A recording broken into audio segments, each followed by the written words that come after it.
আসসালামু আলাইকুম। আমি মোহাম্মদ আরফান উদ্দিন, সহকারী অধ্যাপক, সরকারি টিচার্স ট্রেনিং কলেজ, যশোর।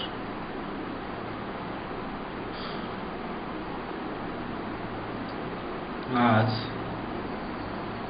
আমরা শিক্ষার্থী বন্ধুরা, তোমরা ভালো আছো?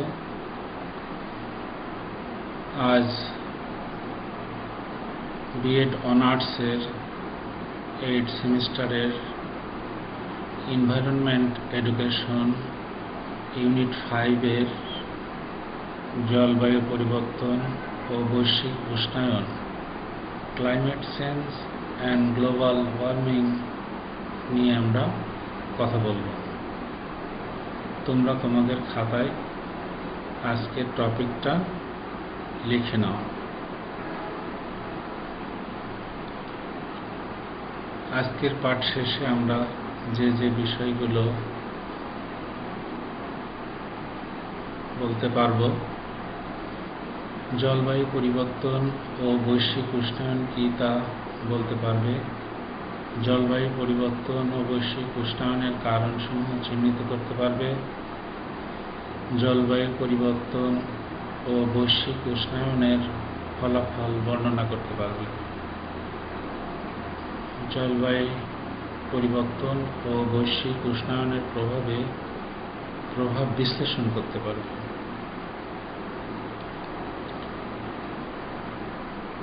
স্ক্রিনে তোমরা যে দুটো ছবি দেখতে পাচ্ছ, এই ছবি দুটো দিকে একটু ট্রেস করো তো কি হতে পারে।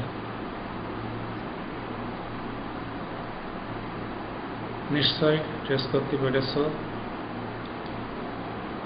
একটা হচ্ছে বিরূপ পরিবেশে প্রাণীর মৃত্যু হয়েছে, আর পৃথিবীর মধ্যে থার্মোমিটার শো করিয়ে পৃথিবীর যে তাপমাত্রা সেটি বৃদ্ধি পাচ্ছে সেটি দেখানো হয়েছে। তাহলে এই কথা থেকেই আমরা বুঝতে পারি আজকে আমরা জলবায়ু পরিবর্তন ও বৈশ্বিক উষ্ণায়ন নিয়ে আলোচনা করব।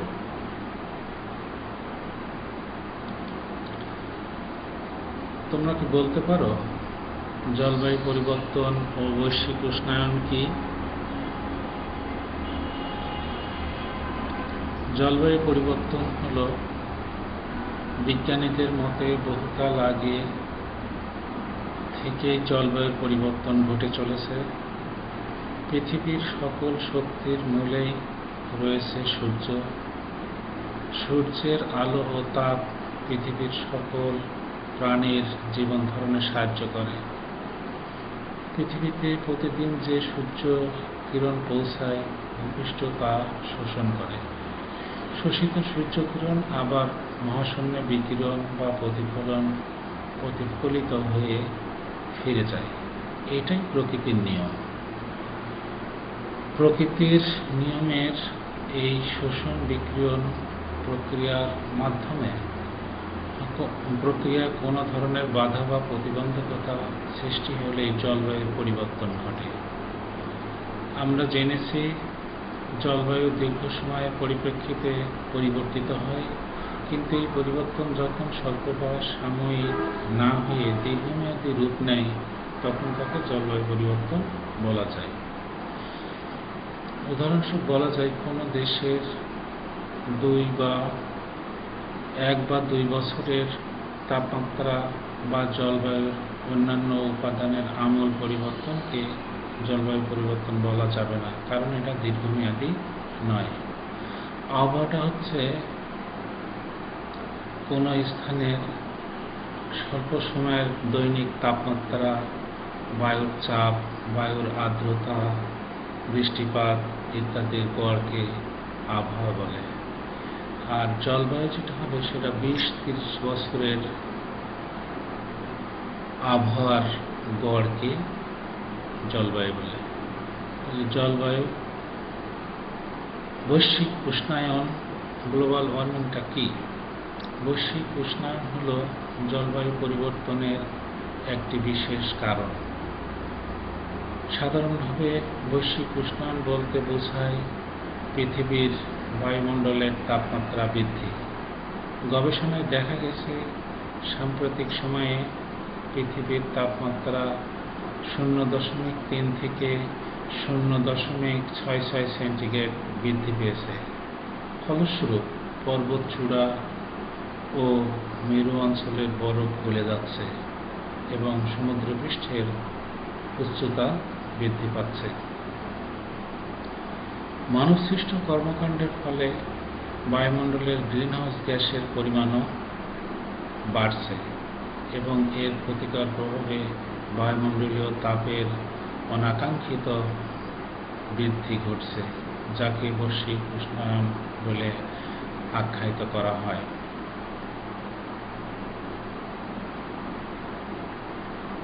তোমরা যে ছবিটা দেখতে পাচ্ছ, এই ছবিটা পৃথিবীর সূর্যরশ্মির প্রতিফলন ও বিকিরণ।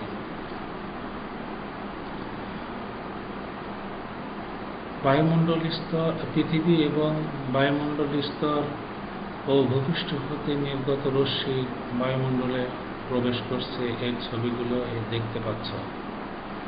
বিকিরণ রশ্মির কিছু কিছু পরিমাণ ফিরে গেলেও অধিকাংশ পরিমাণ গ্রিনহাউস গ্যাস দ্বারা শোষিত হয়ে এবং পুনরায় বিকিরিত হয়, পৃথিবীতে ফিরে আসে। ফলে ভূপৃষ্ঠের উপরিভাগ এবং বায়ুমণ্ডলের নিচের অংশ উত্তপ্ত হয়। সূর্যরশ্মি বায়ুমণ্ডল ভেদ করে ভূপৃষ্ঠে প্রবেশ করে এবং এর উপরিভাগকে উত্তপ্ত করে তোলে।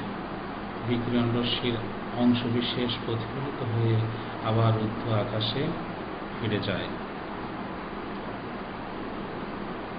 জলবায়ু পরিবর্তনের কারণ কি উল্লেখ করতে পারবে তোমরা? আমি বলছি, জলবায়ু পরিবর্তনের কারণ পৃথিবীর বায়ুমণ্ডলের তাপমাত্রা বৃদ্ধি, গ্রিনহাউস প্রতিক্রিয়া। গ্রিনহাউস সম্পর্কে তোমরা অবশ্যই আগে জেনেছ যে গ্রিনহাউস হল শীতপ্রধান অঞ্চলের শস্য তৈরি করার জন্য কাঁচ নির্মিত ঘর। এই ঘরে দিনের বেলা সূর্যের আলো পৌঁছাতে পারে, কিন্তু বিকিরণের জন্য রাত্রে সে বাধাপ্রাপ্ত করে। গ্রিনহাউস গ্যাসকে তাপ বৃদ্ধিকারক গ্যাসও বলে। অতিরিক্ত কার্বন ডাই অক্সাইড গ্যাস উৎপন্ন। আমরা প্রতিদিন বা প্রতিনিয়তই ক্লোরোফ্লোরোকার্বন সিএফসি গ্যাস এবং HCFC গ্যাস হাইড্রোক্লোরোফ্লোরোকার্বন প্রতিনিয়তই আমরা উৎপাদন করছি। এগুলো ফ্রিজ, রেফ্রিজারেটর, কলকারখানার ধোঁয়া থেকে উৎপন্ন হয়ে বায়ুমণ্ডলকে গরম করে তুলছে, উত্তপ্ত করে তুলছে, তাপমাত্রা বৃদ্ধি করছে। বৃক্ষ নিধন। প্রতিনিয়তই আমরা বৃক্ষ নিধন করছি। বৃক্ষ নিধনের পরিবর্তে জলবায়ু কিন্তু পরিবর্তন হচ্ছে। যেমন যদি একটা গাছ আমরা কাটি বা কর্তন করি, সেটা থেকে ওখানকার মৃত্তিকার ক্ষয় বৃদ্ধি পায়। মাটি যখন ক্ষয় হতে থাকে তখন নদী ভরাট হতে থাকে। নদী ভরাট হলে নদীর নাব্যতা কমে যায়, পানি প্রবাহ কমে যায়। তাই আমরা বৃক্ষ নিধনের পরিপ্রেক্ষিতে বায়ুমণ্ডলের এবং জলবায়ুর পরিবর্তন হতে থাকে। অপরিকল্পিত নগরায়ন। উন্নত বিশ্বের ন্যায় বাংলাদেশ ততটা পরিকল্পিতভাবে নগরায়ন গড়ে ওঠেনি। অপরিকল্পিত নগরায়নও তাপমাত্রা বৃদ্ধি করতে সহায়তা করছে। যেমন যেখানে সেখানে কলকারখানা গড়ে উঠছে এবং বর্জ্য পদার্থও কিন্তু ফেলছে। পাহাড় কাটা বা পাহাড় ধস। পাহাড় যদি কেটে ফেলা হয় তাহলে সেখানকার যে একটা প্রকৃতির ব্যালেন্স আছে, সেই ব্যালেন্স থেকে এইটা বাধার সৃষ্টি হয়। পাহাড় কাটলে সেখানকার যে একটা চাপ, সেই চাপটাও কিন্তু অন্য জায়গায় যে গঠিত হয়, অন্য জায়গায় যে হিসাব পড়ে, ফলে পাহাড় ধসও দেখা যায়। তোমরা কয়েকদিন আগেই দেখেছো যে অতিরিক্ত বৃষ্টির ফলে পার্বত্য চট্টগ্রামের পাহাড়ি এলাকায় পাহাড় ধস ঘটেছিল। সমুদ্রে বর্জ্য ফেলার পরিপ্রেক্ষিতেও জলবায়ুর পরিবর্তন হয়। জলবায়ুর পরিবর্তনের বর্জ্যের পরিপ্রেক্ষিতে পানি দূষিত হয় এবং পানির বিশুদ্ধতা নষ্ট হয়। কয়েকদিন আগেও দেখেছো কক্সবাজারের গভীর সমুদ্রে জাহাজ থেকে প্রচুর বর্জ্য ফেলে বঙ্গোপসাগরের দূষিত করেছে। জলবায়ু পরিবর্তনের ফলে দুর্যোগও হয়। যেমন তাপমাত্রা বৃদ্ধি পেলে কি হয়, মেরু অঞ্চলের বরফ গলে যায়, সমুদ্রের পানির উচ্চতা বৃদ্ধি পায়, উপকূলীয় অঞ্চলে পানিতে লবণাক্ততা বৃদ্ধি পায়, প্রাকৃতিক দুর্যোগ, ঘূর্ণিঝড়, টর্নেডো, কালবৈশাখী ইত্যাদি ঘটতে থাকে। অতিরিক্ত গরম ও ঠান্ডার কারণে স্বাস্থ্যজনিত দুর্যোগের ঝুঁকি বাড়ছে, যেমন কলেরা, ডায়রিয়া, হিট স্ট্রোক ইত্যাদি। আমরা তাপমাত্রা বৃদ্ধির পরিপ্রেক্ষিতে দুর্যোগের মধ্যে এই পরবর্তী যে ছবিটা আমরা দেখতে পাচ্ছি, জলবায়ু পরিবর্তনের কারণে বাংলাদেশের উপর কি প্রভাব পড়ছে, বাংলাদেশের জলবায়ু পরিবর্তনের লক্ষণ এবং এর প্রভাব। প্রতিনিয়তই এই জলবায়ু পরিবর্তনের সামুদ্রিক ঝড় ও জলোচ্ছ্বাস দেখা যায়। এবছরে বন্যার বেশ দীর্ঘমেয়াদী প্রভাব দেখা যাচ্ছে। তাহলে বন্যা এবং প্লাবন যদি হয় তাহলে জলবায়ুর পরিবর্তন হয়। এই ছবি দুটো কি তোমরা দেখে বলতে পারো কি এটা হলো হঠাৎ বন্যা, ফ্লাশ ফ্লাড, আর একটা ছবি হলো ভূমিধস। এই গত কয়েক বছর আগে এই ভূমিধসটা পার্বত্য চট্টগ্রামে হয়েছিল। এছাড়াও জলবায়ু পরিবর্তনের জন্য সমুদ্রের পৃষ্ঠের উচ্চতা বৃদ্ধি পাচ্ছে। এই ছবিটা দেখে কি তোমরা ট্রেস করতে পারো, কি বলতে পারো? বিরূপ পরিবেশে প্রাণীগুলো মারা গিয়েছে এবং ভূপৃষ্ঠের উপরিভাগ বেশ চৌচির দেখা যাচ্ছে। এটা দেখে মনে হয় এটা একটা খরার ছবি।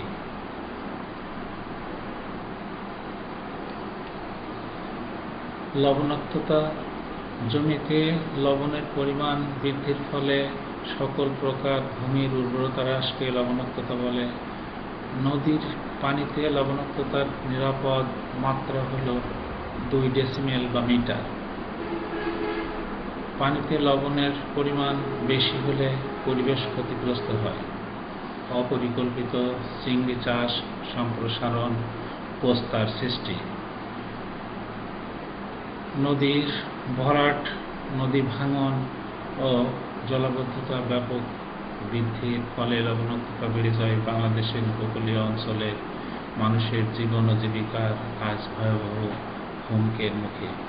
আমরা যে ম্যাপে অংশটা দেখতে পাচ্ছি যে এই গাঢ় অংশটুকু, এইগুলো জোয়ারের সময় লবণের পানি সমুদ্র থেকে উঠে আসে, কিন্তু আমাদের নদীগুলোর নাব্যতা কমে যাওয়ার কারণে প্রতিনিয়তই এই লবণাক্ত পানি আমাদের স্থলভাগের কিছু কিছু এলাকাও প্লাবিত করছে। যেহেতু কৃত্রিমভাবে গঠিত বাঁধগুলো বিশেষ করে বাংলাদেশকে হুমকির মুখে ফেলে দিচ্ছে। ফারাক্কা বাঁধ। জলবায়ু পরিবর্তনের ফলে ঝুঁকিপ্রবণ খাতসমূহ, যেমন কৃষিখাত। ডান পাশের যে ছবিটা দেখতে পাচ্ছ, একটা পোকার ছবি, কিন্তু প্রকৃতিতে মানুষের হাতের উপরে এরকম পোকা কিন্তু বসবাস করার কথা না। জনসংখ্যা বৃদ্ধির ফলে পোকামাকড় এবং কৃষিখাতকে হুমকির মুখে ফেলছে। পানি সম্পদ, একটু আগে যা বলছিলাম যে পানিকেও দূষিত করে ফেলছে, লবণাক্ত করে ফেলছে।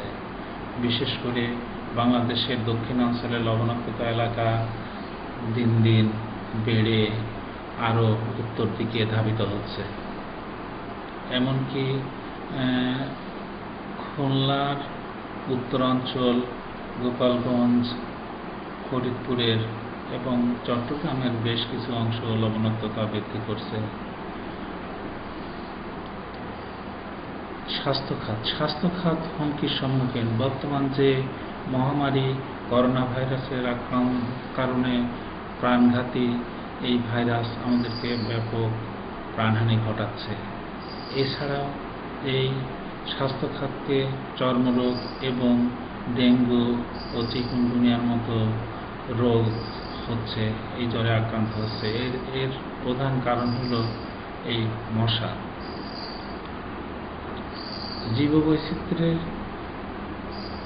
জীববৈচিত্র্যের অবক্ষয় ঘটছে। যেমন এই যে প্রাণীটা, এটা কিন্তু আজ তাদের সুষ্ঠু পরিবেশ না পাওয়ার কারণে এখন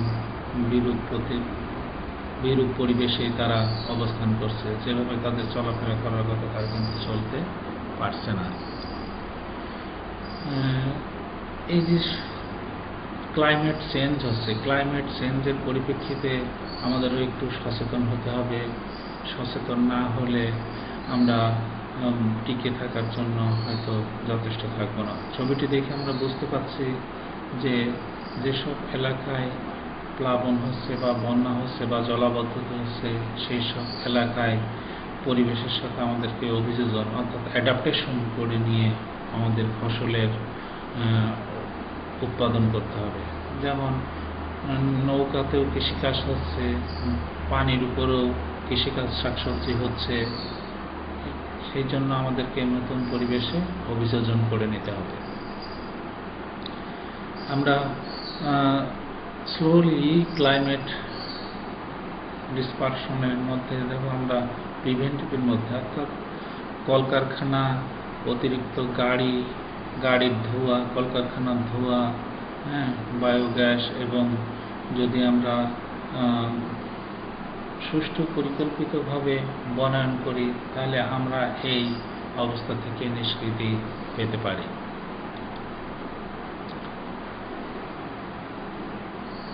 মূল্যায়ন। তোমরা আবার নিশ্চয়ই এই কোশ্চেনগুলো যে পাঠটা হলে উত্তরগুলো নিশ্চয়ই দিতে পারবে। বৈশ্বিক উষ্ণায়ন বলতে কি বুঝো? তাপ বৃদ্ধিকরণ গ্যাস কোনটি? জলবায়ু পরিবর্তন উষ্ণায়নের দায়ী মানব সৃষ্ট দুটি কারণ উল্লেখ করো। জলবায়ু পরিবর্তনের সাথে পৃথিবীর প্রাণীকুল রক্ষার জন্য তোমার করণীয় কি? বেশ ভালো। এবার তোমাদের একটা বাড়ির কাজ আছে, এই বাড়ির কাজটা তোমরা করে রাখবা। কলেজ খোলার সাথে সাথে এইগুলো তোমাদের স্যারের কাছে জমা দেবা। বৈশ্বিক উষ্ণায়নের প্রভাবে মানুষ, পরিবেশ ও জীবজন্তুর কি ক্ষতি হতে পারে উল্লেখ করো। তোমাদের সবাইকে ধন্যবাদ। ভালো থেকো, সুস্থ থেকো, নিরাপদে থেকো। জরুরি প্রয়োজন ছাড়াই ঘরে থাকবে। কিছুক্ষণ পর পর সাবান পানি দিয়ে হাত ধুবে। নিজে পরিষ্কার থাকুন, অন্যকে পরিষ্কার থাকার জন্য উৎসাহিত করুন। সবাইকে ধন্যবাদ।